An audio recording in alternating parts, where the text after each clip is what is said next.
ოკუპირებულ აფხაზეთში არაერთი კულტურულ-ისტორიული ძეგლის განადგურებისა და ეგრეთ წოდებული რესტავრაციის შედეგად ზოგიერთ ტაძარზე ქართული კვალის წაშლის შემდეგ მარიონეტული რეჟიმის სამიზნე ახალი ათონის მთაზე მდებარე ანაკოფიის უძველესი ციხესიმაგრე გახდა.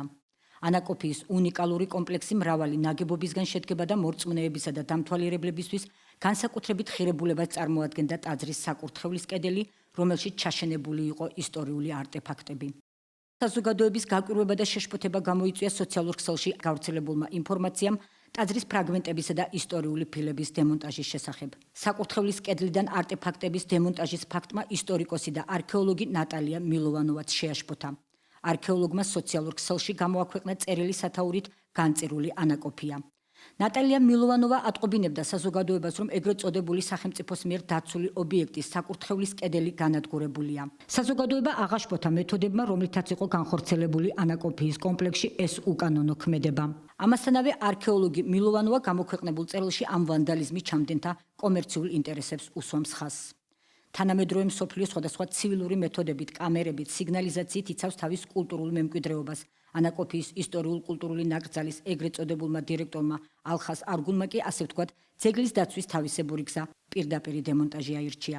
მისი ინიციატივით ტაძრის საკურთხევლის კედლიდან ფილებს რამოდენიმე დღე პერფორატორის საშუალებით ანგრევდნენ, რაც ვანდალიზმია და სხვა არაფერი. სამუშაოების თვითნებურად ჩატარება შესაბამისი ნებართვისა და საზოგადოებისთვის ანგარიშის გაწევის გარეშე დანაშაული და არაკანონიერი ქმედებაა, წერს არქეოლოგი. უძველესი არტეფაქტებისგან შექმნილი საკურთხევლის უნიკალური კედელი განადგურებამდე ასე გამოიყურებოდა თითქმის 150 წელზე მეტი ხნის განმავლობაში.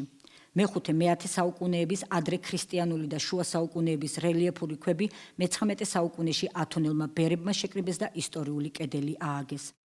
თითოეული ქვა უნიკალური იყო, თუმცა როგორც აფხაზური მედია იუწყება, გამოუგნებელი სურათი დახვდა ადგილზე მისულ თვითმხილველებს.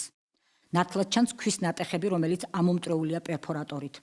კიდევ უფრო შემაშფოთებელი და გასაკვირია ანაკოფიის ისტორიულ-კულტურული ნაკრძალის ეგრეთ წოდებული დირექტორის ალხას არგუნის განმარტებები მისი ქმედების გასამართლებლად.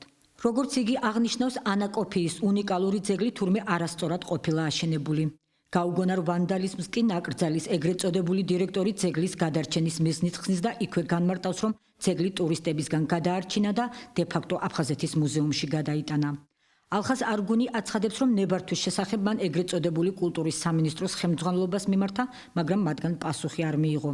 ამის შემდეგ მან საკურთხევლის კედლიდან არტეფაქტების თვითნებური დემონტაჟი დაიწყო. არგუნის თქმით, ყველა ამოტეხილი არტეფაქტი გადაიტანა დე-ფაქტო აფხაზეთის მუზეუმში, რომელიც მომავალში ეგრეთ წოდებულ აფხაზთა სამეფოს მუზეუმად უნდა გადაკეთდეს. ვანდალური ქმედების ავტორს უკვირს რამ აღაშფოთა საზოგადოება. მისი აზრით არტეფაქტების გადატანა ეგრეთ წოდებულ ქვეყნის მუზეუმში ახლებულად დაანახებს ამ ობიექტს ადამიანებს. ამ საკითხზე თავისი პოზიცია ეგრეთ წოდებულმა კულტურის სამინისტრომაც გამოხატა, რომელსაც კითხვები აქვს იდეის ავტორისადმი, რადგან ეგრეთ წოდებულ უწყებას მასზე დემონტაჟის ნებართვა არ გაუწია. დე-ფაქტო მინისტრი ელვილა ალცარია აღნიშნავს, რომ ახალი ათონის ეგრეთ წოდებულ მუზეუმს სახელმწიფო სტატუსი არ აქვს და შესაბამისად სახელმწიფო ვერ დაიცავს მუზეუმში შენახულ უნიკალურ არტეფაქტებს. ამ უკანონო ქმედებას აფხაზეთის ეგრეთ წოდებული მეცნიერებათა აკადემიის არქეოლოგიური კომისიის თავმჯდომარე ოლეგ ბხაჟბაც გამოეხმაურა, რომელმაც აღნიშნა, რომ კომისიას თანხმობის უფლება არ ჰქონდა და მხოლოდ რეკომენდაცია გასცა. მისი განმარტებით დემონტაჟის ნებართვა ალხას არგუნს კულტურის სამინისტროსგან უნდა აეღო. მან თვითშემოქმედებას მიმართა, ასკვნის ოლეგ ბხაჟბა. ეგრეთ წოდებულ კულტურის სამინისტროში თვლიან, რომ ისტორიულ-კულტურული ნაკრძალ ანაკოფიის ეგრეთ წოდებულმა დირექტორმა უფლებამოსილებას გადააჭარბა და ამიტომაც მის მიმართ ადმინისტრაციული ზომების მიღებას გეგმავენ.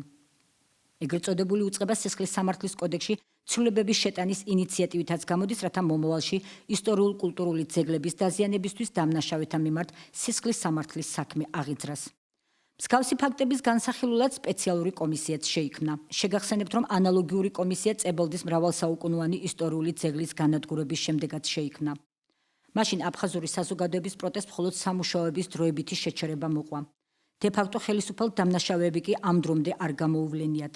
ანაკოფიის უნიკალურ კომპლექსში არტეფაქტების განადგურების შემთხვევაშიც ეგრეთ წოდებულ თვითშემოქმედ დირექტორსაც ჩადენილ უკანონობაზე სავარაუდოდ პასუხს ალბათ არავინ აგებინებს. ქართული მხარე გმობს ისტორიულ-კულტურული მემკვიდრეობის ძეგლების განადგურების ფაქტებს და ოკუპირებულ აფხაზეთში საერთაშორისო მონიტორინგს ამ დრომდე უშედეგოდ ითხოვს. ეს გადატანილია რაღაც გაურკვეველ შენობაში, ესეთი უწესრიგოდ აწყვია დაზიანებული უკვე არტეფაქტები. ამდენად დარღვეულია აი აბსოლუტურად ყველა პირობა ამ ესე ძველ ესე იგი ხელოვნების ნიმუშებთან მოპყრობისა და რეალობა ასეთია რომ კი მზად არის თქვა ეს საერთაშორისო კორპუსი და საერთაშორისო სპეციალისტები უცხოელი სპეციალისტები ჩავიდნენ ადგილზე და შეისწავლნენ ეს ვითარება, მაგრამ იქ აი ამ გარკვეული ამ პოლიტიკური ვითარების გამო შეუძლებელია ასე თქვა მოხვედრა. რასაც დარწმუნებული ვარ ბლოკავს რუსეთი. სამწუხაროდ ჩვენ ხელფეხი გვაქვს შეკრული ეს ამისი აღკვეთა ძალიან ძნელი არის. ამდენად ჩვენ ერთადერთი ძალა გაგვაჩნია რომ მიმართოთ სოფლიოს საზოგადოებას და ვაუწყოთ სწორედ აი ამ ასე ვთქვათ ესეთი ვანდალური ფაქტების შესახებ. აფხაზეთის ავტონომიური რესპუბლიკის განათლების და კულტურის სამინისტროს კულტურულ ფასეულობათა დაცვის სამსახურმა კი საქართველოს კულტურისა და ძეგლთა დაცვის სამინისტროს აცნობა მომხდარის შესახებ და მათი პროტესტი ცენტრალური უწყების განცხადებაში უკვე აისახა. ანაკოფიის ციხესიმაგრის კომპლექსში ტაძრის საკურთხევლის კედლის განსაკუთრებულ მნიშვნელობაზე საუბრობს სამსახურის უფროსი ირაკლი გელენავა. საინტერესო იყო ის, რომ მსგავსი კონცენტრაცია სხვადასხვა ეპოქის ესე იგი ამ რაოდენობის არტეფაქტების და სხვა ადგილას აფხაზეთში სხვაგან არ იყო აღმოჩენილი. ეს კედელი არ არსებობს უკვე. ეს 80-მდე არტეფაქტი იქ არ არის ადგილზე დარჩენილი, მაგრამ ისე და ისე მათივე თქმით, რაც გადარჩა ამ დემონტაჟს, ამ ვანდალური გზით განხორციელებულ დემონტაჟს, ის გადატანილია დე-ფაქტო მუზეუმში. ფაქტიურად მათივე მხრიდან მოხდა ან აღიარება იმ შედეგისა, რაც დადგა და მათივე მხრიდან მოხდა აღიარება იმისა, რომ როგორც რომელიც აღნიშნე, მომზაურებულია ვანდალური აქტები კულტურული მემკვიდრეობის მიმართ და გაძლიერებულია შავი არქეოლოგიის მიმდევართა აქტიურობა. ფაქტი ის არის, რომ დღეს უკვე ეს მნიშვნელოვანი ძეგლი, რომელმაც დაახლოებით 150 წელი ესე იგი შეინარჩუნა პირველადი სახე, დღეს არ არსებობს, იგი განადგურებულია და შემდგომში რა ბედი ეწევა გადარჩენილ არტეფაქტებს ჩვენთვის უცნობია ჯერჯერობით.